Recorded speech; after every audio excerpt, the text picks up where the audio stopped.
Okay. Time to read The Deep End by Traci Hunter Abramson.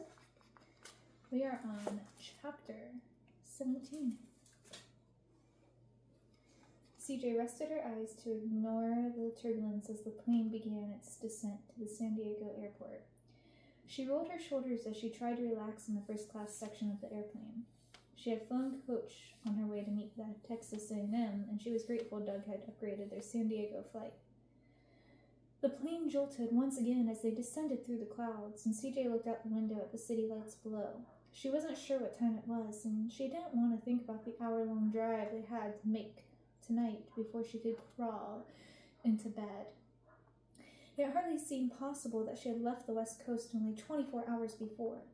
Though her body was weary from traveling, at least she had the satisfaction of knowing she had already had Olympic qualifying times in both the 100-meter freestyle and the 200-meter individual medley. She still couldn't believe her times. As stunned as she had been by her 200 IM time, her freestyle had surprised her even more. Just a fraction over 55 seconds. Her final race in Texas had gone without incident, except for the photographer who had snapped her picture after she took the gold medal in the 100-meter freestyle. CJ still felt bad about that man's camera. It had sunk like a stone when it splashed into the pool. She wasn't sure how Tara had managed to get the camera strapped to break, but she knew better than to ask. Tomorrow, she would attempt to qualify in her final event, the 100-meter breaststroke. As the plane touched down, CJ breathed a sigh of relief. Just one more day, and she would be able to concentrate on training for the Olympic trials. No more worrying about Rush or Malloy finding her. No more stressful qualifying races. Furthermore, after finishing her event at the meet in Mission Viejo, she would spend the next 3 days with her husband in LA, at least part of the time. Matt and his team would fly into Los Angeles early the next morning for a 3-game series against the Dodgers. CJ even had tickets for one of the games, and she looked forward to relaxing for a few days, or rather a few hours between practices, before focusing again on training for the Olympics. Pete had managed for practice time each day while she was in California, but that seemed a small price to pay for some time with her husband. In the seat next to her, Tara checked her watch. The instant the fastened seatbelt sign turned off, Tara jumped out of her seat and grabbed their bags from the overhead compartment. Let's go. CJ knew she should be used to special treatment by now, but she was still amazed by the way she was shepherded off the plane through the rear service exit door before the main doors were opened for the rest of the passengers. She and Tara descended a set of movable metal stairs down to the tarmac. Once on the ground, she only had to take a dozen steps to reach the car waiting for them. The car pulled away from the airplane before any of the other passengers were permitted to deplane. Within minutes, they were clear of the airport, negotiating their way out of San Diego. CJ didn't know what time they finally made it to the hotel in Mission Viejo, but she slept like a stone the moment her head hit the pillow. She woke early, her body still not quite sure what time zone she was in. Everything seemed normal enough as she grabbed a bite to eat and drove over to meet with Pete and Tara.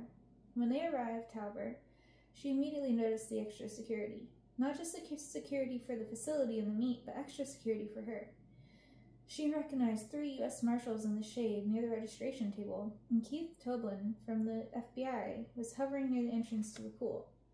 No one had alerted her to any perceived danger at this meet, yet something was clearly amiss. CJ turned to the marshal beside her. Did I forget anything? Already identifying the other marshals, Tara asked, Do you have your cell phone? Realizing Tara probably wondered if there was a message from Doug on her phone, CJ reached into her swim bag and retrieved it. After checking the messages, she returned back to Tara. Yeah, but there aren't any messages. Sensing their concern, Pete put a hand on CJ's shoulder and looked at Tara. I'll get her checked in. Tara nodded and moved away from the entrance to check on the reason for their extra personnel. Despite the nerves fluttering in her stomach, CJ methodically completed the check-in process with Pete's help. They were heading for the pool area when Tara pulled them aside. There's nothing to worry about, she assured them. Doug is just being cautious. Would you tell me if I should worry? CJ asked hurriedly. Probably not, Tara admitted. But in this case, it's true. Besides, it's our job to cover you. We haven't let you down yet. CJ nodded, appreciating the validity of Tara's statement, while trying not to remember how many times Rush's men had gotten too close for comfort. Pushing aside the fact that somebody wanted her dead, CJ found an open space on deck and began stretching. A few minutes later, Pete sent her to the competition pool to warm up.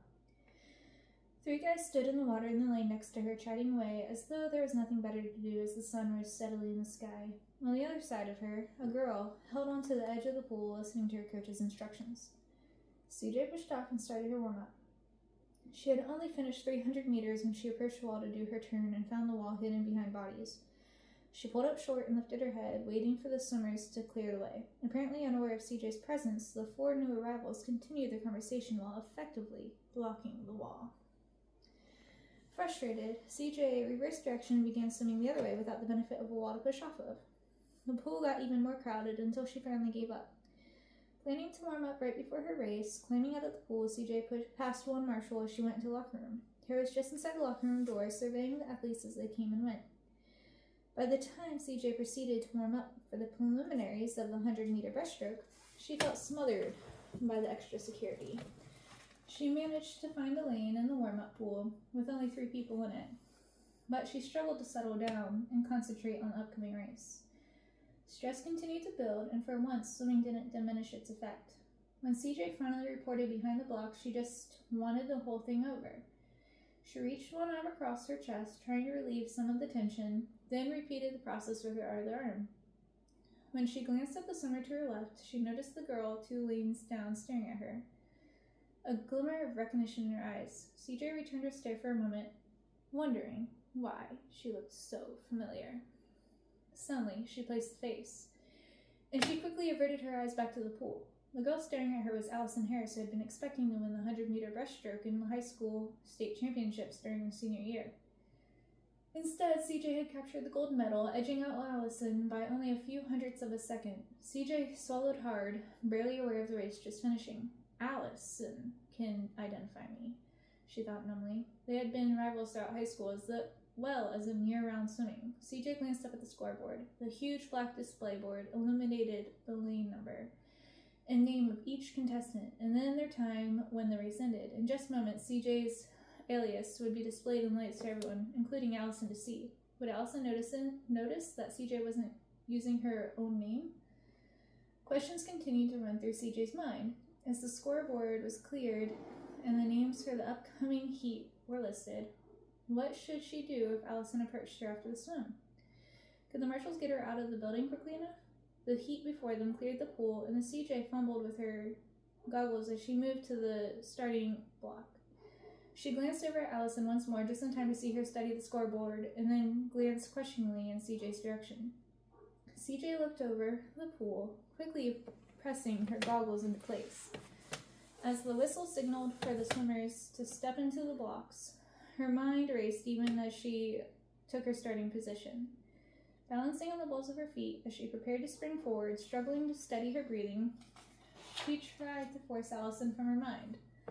The starter held them in the starting position a second longer than expected, and CJ rocked forward a moment too soon.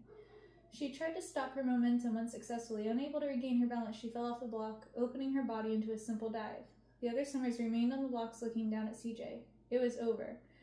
Her false start disqualified her, removing any opportunity to qualify for the 100-meter breaststroke in this meet. Banking down on the swirl of emotions trying to surface, CJ stroked to the side of the pool and pulled herself out as the referee approached to officially inform her that she was disqualified. When Pete appeared with her swim bag, CJ had barely pulled her sweats on. He didn't say anything, but CJ could feel his disappointment. They had worked so hard, and now she couldn't even finish the thought before Lacey and Tara appeared and whisked her away from the starting area and out the side gate. "What's wrong?" CJ managed, as tears threatened. "Just a precaution," Tara answered calmly. "There's no reason to keep you here now that you're done." "One of the girls there knows me," CJ said in a trembling voice. "We were afraid of that," Tara replied. "You knew?" CJ asked incredulously. "Why didn't you do something? You could have at least warned me." "We were told that she pulled out of the meet because of an injury," Tara explained matter-of-factly. "I think she figured out my alias on the scoreboard," CJ retorted, frustration evident in her voice. "Don't worry. She'll probably just assume someone made a mistake typing in your name." And since you false started, she won't even see your name on the results. You solved the problem without even knowing it. CJ stopped walking. My name will still be listed. It will be even more obvious now, since I'll be the only DQ. Tara sighed and put an arm around CJ's shoulders. It's probably not a big deal. It's not like she shouted out your name or anything. Besides, when we realized Allison had shown up, we kept a close eye on her. But what if she goes out and tells everyone I was here? CJ, I doubt she would do that. Go to the media with the fact that you used an alias. Besides, Malloy and his thugs already know you're doing that. By the time Allison got to a reporter, you'd be long gone anyway. And remember, we use a different alias at every meet. I'm sorry. I know, I'm probably just being paranoid, CJ said, breathing in deeply. She didn't want to think about why she had to be cautious. When she considered how many times Rush and Malloy had tried to kill her, she felt like she might drown from her own fears. What could she have done if Allison hadn't called out her name or brought attention to her at the meet? The wrong people could have identified her too easily. With another deep breath, she realized that Allison probably wouldn't have made a big deal about knowing her, even if her protectors hadn't whisked her away. Don't worry about it, Tara said, breaking into CJ's thoughts. It's better to be paranoid than sorry. Giving CJ a squeeze, she flipped open her cell phone. Tobin, you've got some work to do. Just to be safe, let's make sure no one figures out CJ was here. CJ listened to Tara's side of the conversation, hopeful that Tobin could work a miracle. After witnessing firsthand the photographer's misfortune in Texas, she didn't doubt that her entry card would somehow mysteriously disappear so that all record of her presence would be eliminated. She doubted that her name on the results would cause a problem, but by eliminating that possibility, at least Rush's men wouldn't have a starting point from which to track her down. She could just envision Tobin walking up the scorer's table, probably wearing the standard white shirt and pants that all the referees and judges wore. He would insist that he needed to double-check her disqualification. Then he would pick her up her entry card and walk away as though to go confer with the head referee. Undoubtedly, he would just keep walking out of the building, taking the evidence with him. She smiled when she thought of Tobin impersonating a swimming official. But when they arrived at the car, the reality of her situation came crashing in on her once again. She dropped her head into her hands as the first tear spilled over. After all of her planning and training, she had blown her one chance to qualify in her best event, the event she was most optimistic about swimming in the Olympics. With only 6 weeks left until the Olympic trials, she was running out of opportunities. Although there were still a couple of big meets in which she could compete, talking Doug into allowing her to do so was another matter. Would Rush's men connect the dots and figure out that she was using several aliases? I can't believe I blew it. CJ shook her head as tears continued to fall. Kid, there's one thing I have known about you from the start, Tara said as they merged onto the freeway. You don't do anything the easy way. You can say that again, Pete agreed, the gruffness in his voice more soothing than kind words would have been. CJ looked up, her tears slowing as her lips quirked up. Do you think Doug will let me try again? We'll talk him into it, Tara assured her. Besides, I like a challenge. Next time, we'll read Chapter 18.